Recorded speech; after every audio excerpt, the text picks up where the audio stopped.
شهیدانو کور دا د باتورانو کور دا د باتورانو کور دا د باتورانو کور دا د باتورانو کور ساتو یې پسرو وینو دا د شهیدانو کور دا Good evening and welcome to our very first broadcast of 2025. Let's kick off the new year with the latest news and updates from across the country and beyond. I'm Suleiman Talash. Maulavi Abdul Salam Hanafi, the administrative deputy of the Prime Minister, met with scholars, mujahideen and influential people from Takhar province. The visiting scholars, mujahideen and influential people said that the people of Takhar did not hesitate to make any sacrifices during the jihad against the invaders and are ready to make any sacrifices and dedication in the future for the protection of the Islamic government, freedom and the protection of the country. They added that mining and supporting agriculture and horticulture in Takhar province will provide many people with employment opportunities. They also called for the Islamic Emirate to pay special attention to education, health, transportation and development in this province. While welcoming them, Mr. Hanafi praised the sacrifices and bravery of the people of Takhar against the invaders and said that serving the people in various fields and providing them with a comfortable and peaceful life is one of the priorities of the Islamic Emirate. According to the decree of Amir al-Mu'minin Hafazahullah, the leader of the Islamic Emirate of Afghanistan, nearly 1,000 youth have been recruited into the ranks of the Islamic Army in Panjshir province. Meanwhile, Hafiz Muhammad Agha Hakim, the governor of Panjshir province, said that these young people from Panjshir province are scheduled to be sent to the capital's training center for military training. The World Food Programme has announced a $5 million grant from South Korea to Afghanistan through its program. According to a WFP press release, the grant will be used to provide food for primary school students in Afghanistan and strengthen families' economies and other issues. Let's see more in this report. The World Food Programme, or WFP, says that South Korea has provided $5 million to Afghanistan through this program, which will be used to provide food for primary school students in Afghanistan, strengthening family economies and other areas. The World Food Programme welcomes this aid from South Korea and will be used for primary school students, families in need of basic aid, and other areas where the country is in need. Such humanitarian aid in cooperation with domestic and foreign organizations reaches the most deserving and poor people in the most remote areas of Afghanistan and brings about many positive changes in their lives, which can play an important role in building good governance and a good economy in the country in general. Meanwhile, the Ministry of Economy, although welcoming this aid, adds that this aid cannot solve the problems of Afghans, but in addition to such assistance, basic work must be done to provide employment opportunities for their countrymen. The Ministry of Economy of the Islamic Emirate welcomes the $5 million South Korean aid to the people of Afghanistan, and our request to the international community and aid organizations is that the assistance to the people of Afghanistan should continue and that this aid should increase in terms of quality and quantity regarding the needs of Afghanistan's people. Previously, the World Food Programme had said that it was facing a budget shortage and added that the organization cannot continue to provide aid to the needy people in Afghanistan and requested the international community to increase its assistance to this organization. The Ministry of Justice says that approximately 2,344 acres of Emirate land have been returned in Samak area of Dawlatiyar district of Gaur province. According to the ministry, this land was confirmed as Emirate land after an investigation by a technical delegation of the Commission for the Prevention of Usurpation.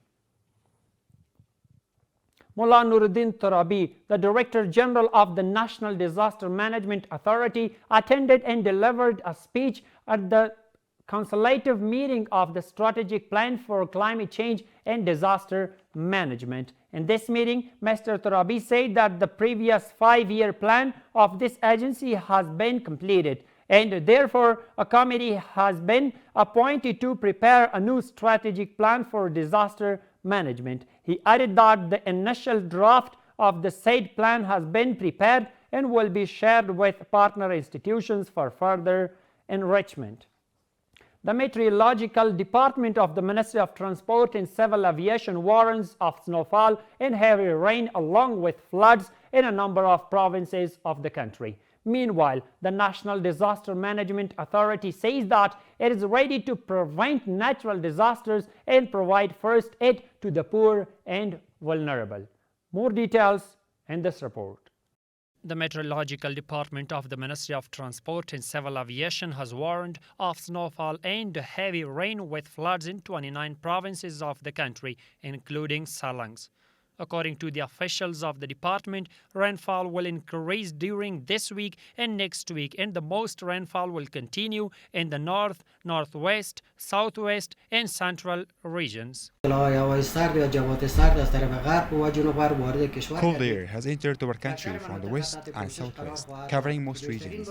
The most rainfall is expected in the western and southwestern, northwest, northern, northeastern, eastern, southern, southeastern, and central regions of the country, including the Salangs. This rainfall will continue in scattered patterns until Sunday.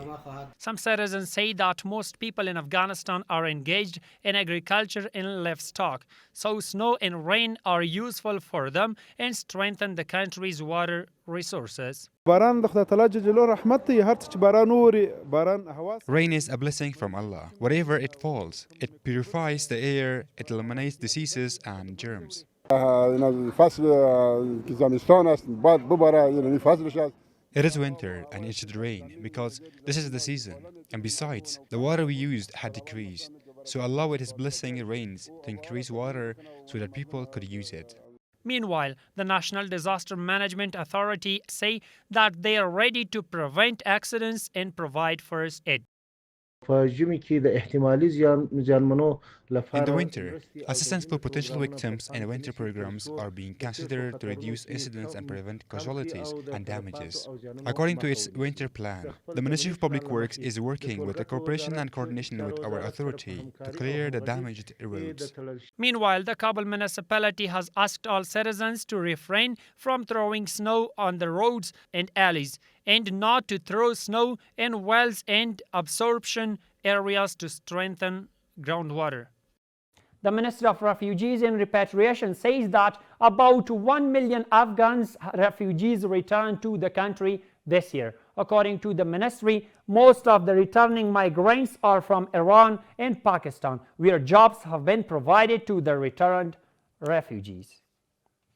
Four river-bank reinforcement projects worth more than 20 million Afghanis were implemented in 4 districts of Panjshir province this year.